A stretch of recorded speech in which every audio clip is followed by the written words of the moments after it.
Bienvenue sur Chat ira mieux demain, le premier podcast francophone 100% dédié au comportement de nos chats. Je m'appelle Amandine Pénaranda et je suis comportementaliste félin, spécialiste en relations humain-chat. Je te partage tous les lundis et jeudis mes conseils et mes astuces à travers différents sujets, autant en prévention que pour des problématiques déjà bien installées. Bonne écoute! Avoir un chat, c'est vraiment super, mais parfois on peut être confronté à des choses vraiment pas sympas du tout. Si par exemple il a l'habitude de sortir à l'extérieur, il se peut que ce coup-ci il ne soit pas rentré et que du coup tu sois très inquiet, ce que je comprends tout à fait. Alors je vais te donner quelques astuces pour essayer de le retrouver, car je sais bien que sur l'instant c'est pas forcément simple d'avoir les idées claires. Mais le but de ces conseils-là, c'est vraiment que tu mettes toutes les chances de ton côté, malgré ton inquiétude, pour retrouver ton chat. Alors, voici quelques aides et quelques astuces pour t'aider à chercher ton chat. S'il n'est pas rentré depuis bientôt 24 heures, je te conseille vraiment de t'y mettre tout de suite et de ne pas attendre que le temps passe. Alors, le petit guide, donc si ton chat n'est pas rentré depuis quelques heures, ça va être d'abord la chose à faire de signaler sa disparition à la SPA de ta région, au refuge de ta ville et à toutes les entreprises en fait qui peuvent toucher de près ou de loin aux animaux. Ça va être par exemple les boutiques de vente d'accessoires, les salons de toilettage, les cliniques vétérinaires, les animaleries, etc., etc. Il faut vraiment que tu donnes toutes les informations qui pourront être utiles, donc c'est-à-dire à quoi ressemble ton animal, à quoi ressemble ton chat. Donc ça va être sa race, la longueur de son poil, la couleur de son pelage, de ses yeux, son prénom, son numéro d'identification que tu pourras retrouver sur son carnet de santé et par exemple aussi le numéro de sa puce, tout simplement, hein, et son tatouage. S'il a, normalement de nos jours, c'est plus une puce qui est mise sur le chat, mais on peut encore avoir des chats avec des tatouages. Moi j'en ai un qui a 5 ans et il a encore son petit tatouage à l'oreille. La deuxième chose à faire, ça va être d'informer ton entourage de sa disparition. Donc ta famille, tes amis, même le facteur et tes voisins, d'aller toquer un peu, de créer un petit flyer que tu vas pouvoir imprimer en fait avec une photo récente et de bonne qualité. C'est très important parce que c'est les petits détails qui font qu'on va le reconnaître. Idéalement, ça serait bien que ton chat soit en entier et pourquoi pas sur un côté et de dos et ensuite l'afficher vraiment largement autour de chez toi. Vraiment, n'hésite pas à indiquer dessus le maximum de détails comme sa taille, son poids, s'il a des traits physiques aussi particuliers. Je ne sais pas si c'est par exemple un chat blanc qui a la queue noire. Ben ça peut être pas mal. Si à la base il avait l'habitude de porter un collier ou une médaille, ce que je ne conseille pas du tout, mais on ne sait jamais, c'était peut-être ton cas.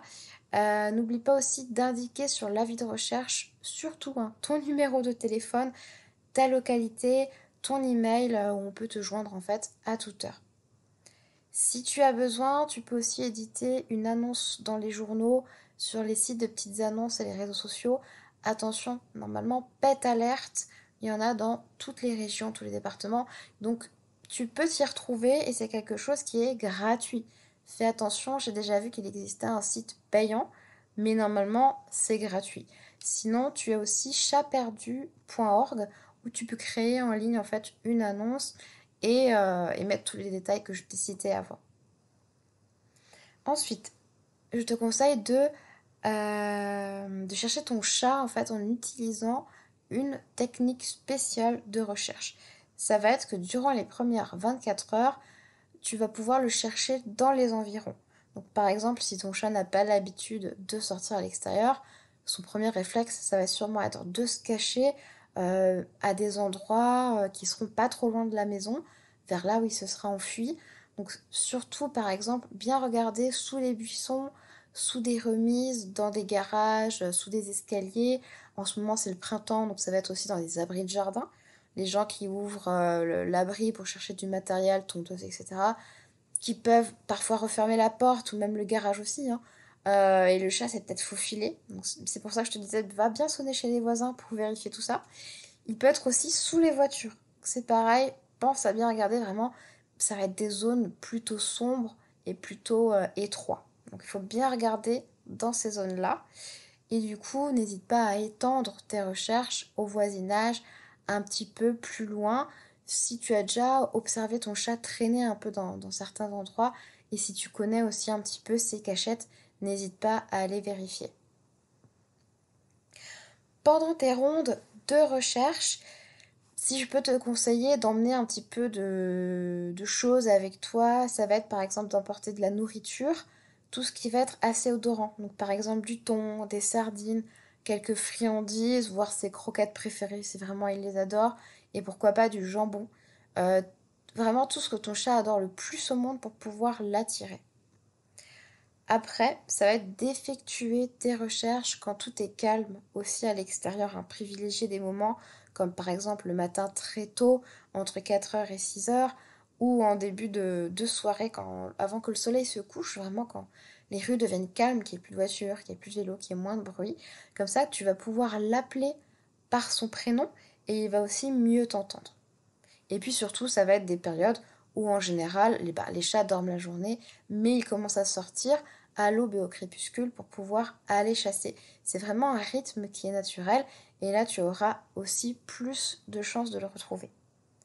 Si quand même, parce que moi ça m'est déjà arrivé, tu as une petite maison à côté de chez toi qui t'appartient, hein, mais un garage ou une petite dépendance, quelque chose, va voir aussi, parce que je sais que nous, un de nos voisins, enfin avec qui on partageait le terrain, avait, sans faire exprès, fermé la porte de la petite dépendance et en fait notre chat était dedans. Du coup je l'entendais miauler, il était bien sur notre terrain, mais en fait j'avais pas pensé sur le coup à aller voir et je paniquais un peu, mais en fait il était vraiment tout près. Donc c'est pareil, n'hésite pas si tu as des endroits à toi à aller fouiller un petit peu aussi par là. Donc pour l'appeler, appelle-le par son prénom et à haute voix. Ton ton doit vraiment être comme d'habitude et être le plus enjoué possible. Tes déplacements devront être lents pour permettre à ton chat en fait de se rapprocher de toi et d'attendre un petit peu patiemment aussi, hein. Ne pas vouloir marcher trop vite ou courir d'un bout à l'autre parce qu'il faut le temps que si ton chat est loin, qu'il puisse faire le chemin vers toi. Et du coup, tu vas pouvoir observer aussi si tu décèles un peu de mouvement quelque part autour de toi, dans des buissons, dans un arbre. Pense bien à regarder, pourquoi pas dans un arbre aussi.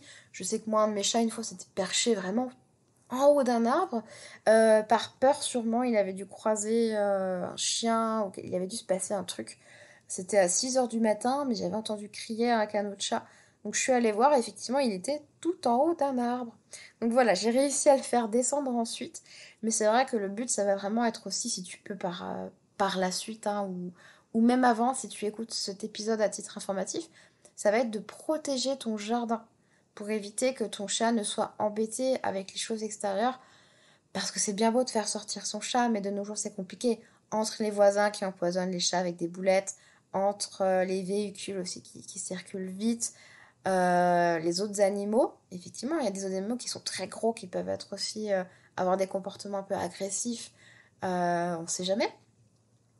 Qu'est-ce qu'il peut y avoir d'autre vraiment? Il y a une multitude de choses. Voilà, forcément, hein, certains chasseurs qui vont se tromper, etc., etc., hein, les balles de plomb, tout ça, on connaît tous. Je passe le sujet. C'est un sujet très complexe, donc je ne vais pas en dire plus, voilà. Mais il y a plein de dangers extérieurs, vraiment des produits chimiques qui peuvent traîner, enfin bon, bref, une multitude de trucs. Donc l'extérieur, c'est sympa, mais quand c'est sécurisé et vraiment safe, hein, pour le chat. Donc je reviens sur ce que j'étais en train de dire. Donc voilà, le but, ça va être de te déplacer et d'attendre que ton chat arrive vers toi. Donc l'autre technique aussi, ça va être d'appeler ton chat en te rapprochant du point de départ. C'est-à-dire, rendez-vous dans un lieu qui va être proche de chez toi et du coup, tu vas commencer à l'appeler uniquement lorsque tu vas marcher en direction de ta maison. Parce que s'il est loin, le but, ça va être qu'il se rapproche de ta maison. Parce que si tu pars de chez toi en faisant l'inverse, en t'éloignant, ton chat va vouloir rejoindre ta voie, sauf que si tu t'éloignes de ta maison, bah tu vois, ça va pas le faire rentrer en sens inverse.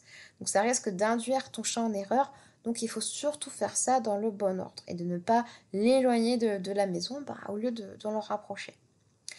Donc, si tu fais ça aussi, de nuit, tu peux lui laisser dehors une petite boîte avec une boîte, je veux dire une grande boîte, mais qui va être plutôt chaude et douillette si c'est en hiver, mais avec une couverture imprégnée de son odeur, au cas où il reviendra et que tu l'aurais pas vu tout de suite, de mettre sa litière, de mettre un peu de nourriture et son eau. Pourquoi pas carrément installer une caméra aussi pour voir un petit peu ce qui se passe autour de ton jardin, la nuit, etc. Qui sait, tu peux peut-être le voir passer, je croise des doigts. Et du coup, répéter les recherches, les demandes, prendre des nouvelles et surtout faire preuve de patience. J'espère que ces petites astuces-là vont t'aider. En tout cas, je te souhaite bon courage dans tes recherches et j'espère que tu vas vite le retrouver. Ne désespère pas trop non plus, parfois les chats peuvent revenir d'eux-mêmes, même après 7 ans, même après 3 mois. J'ai déjà entendu de belles histoires, donc c'est possible, mais il faut vraiment faire tes recherches. Et en prévention, n'hésite pas aussi à identifier tes autres chats ou à faire identifier ton chat. Ça permettra de le retrouver plus facilement parce que si on trouve un chat errant à l'extérieur, on peut tout simplement le recueillir, l'amener chez le vétérinaire et c'est totalement gratuit. Donc grâce à sa puce, on va pouvoir retrouver les coordonnées de son humain. Et du coup, ça multiplie vraiment les chances que l'animal retrouve son adoptant. Donc voilà, c'est pas à prendre à la légère. Donc comme je disais, je te souhaite bon courage et n'hésite pas à m'envoyer un petit message si cet épisode t'aura aidé à retrouver ton chat. Je serais vraiment contente de le savoir. À bientôt!